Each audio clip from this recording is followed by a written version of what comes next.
Justin Baldoni suing the New York Times. The It Ends With Us drama is back and headed to court. We take it very, very seriously. For an article reporting Blake Lively's claims that he directed a smear campaign against her during the press campaign. The whole Me Too movement is so by women like Blake Lively. After a tense press tour for the blockbuster earlier this year, I think Blake Lively's ready to direct. That's what I think. So, yeah. She is not who people think she is. And she wants the rights to It Starts With Us. And that's why she started this whole thing. I can guarantee it. Blake Lively suing the film's director and her co-star, Justin Baldoni.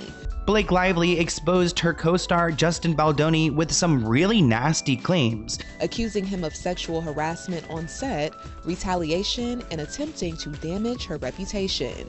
Some accusations of harassment, and some text messages to back up his hate campaign.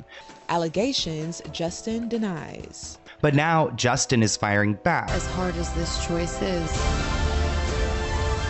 we break the pattern.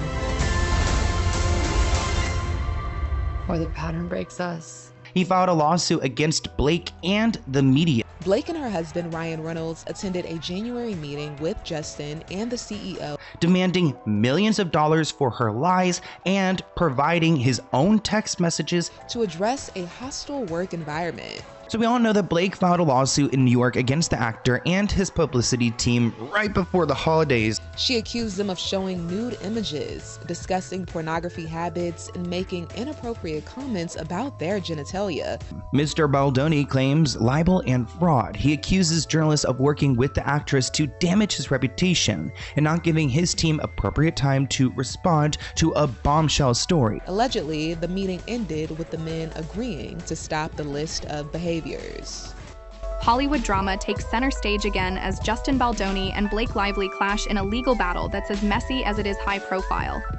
Allegations of harassment, media manipulation, and behind-the-scenes power struggles have turned this into a spectacle no one saw coming. Today, we're breaking down the key details, the evidence presented, and what this feud reveals about the darker side of celebrity life. We can affect and change lives. I believe that our industry has a far greater responsibility than we give ourselves credit for. It's not just escapism. Blake's complaint also accuses Justin of adding explicit sexual content. Justin alleges the Times relied on cherry-picked and altered communications stripped of necessary context and deliberately spliced to mislead, and asking Blake invasive questions about her sex life. Justin has filed against the New York Times, which reported Blake Lively's legal complaint. To set the stage, Blake Lively has accused Justin Baldoni of harassment and inappropriate behavior during the production of their film. Her allegations claim that Justin created a hostile work environment, made offensive remarks, and directed a smear campaign to tarnish her reputation.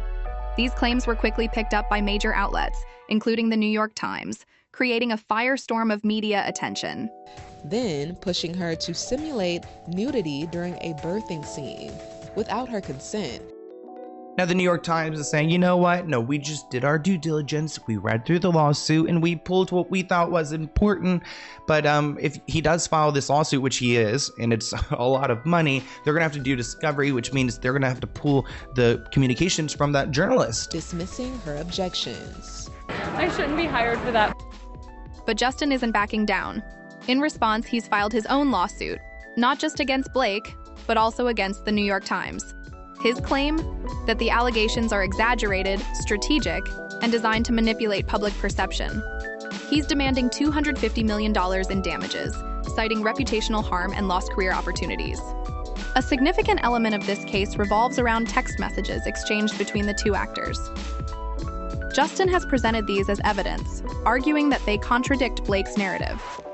For example, he points to messages where Blake appears to invite him into her trailer during private moments, which undermines her claims of discomfort.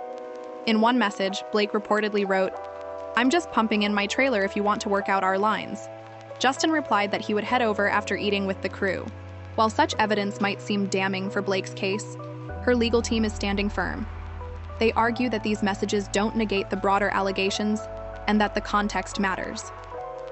Blake's attorneys have stated they are eager to present their case in court, suggesting that the full scope of evidence will paint a very different picture. While allowing the set to remain open, allowing non-essential crew to pass while Blake was mostly nude. Which is where this damages comes in, this $250 million. Like, he would have been making that working with the agency. Adding to the drama is Justin's accusation that the New York Times failed to uphold journalistic integrity. According to him, the newspaper relied on cherry-picked, out-of-context communications provided by Blake. He alleges that this selective reporting was designed to villainize him and amplify her claims. Whether these accusations against the media will hold up in court remains to be seen, but it's clear that this case has implications far beyond Hollywood. And then there's Blake's personal life, which has also been pulled into the spotlight. Justin claims that her husband, Ryan Reynolds, confronted him at their New York City apartment, accusing him of fat-shaming Blake. Justin defends his actions, stating that his inquiry about her weight was purely professional, as he had to lift her during a scene. However, this interaction has added fuel to an already blazing fire, raising questions about how much of this feud is personal versus professional. Beyond the harassment allegations, this lawsuit is also about creative control.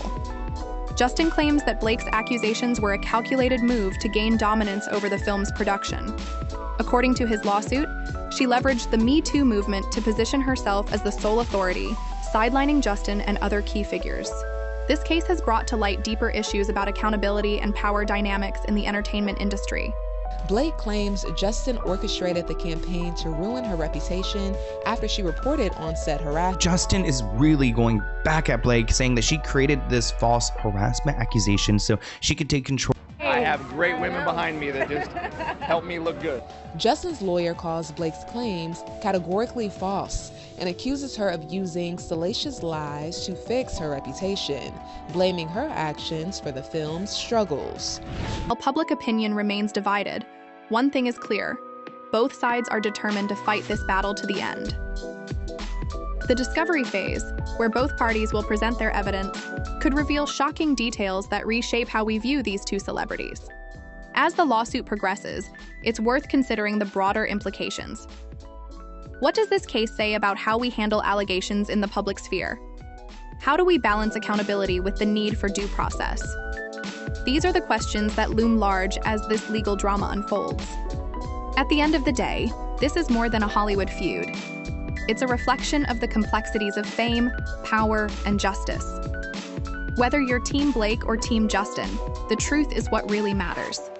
Let's hope the courts can deliver it. Thanks for tuning in. Don't forget to subscribe for updates on this story and more. Let us know your thoughts in the comments below. Whose side are you on?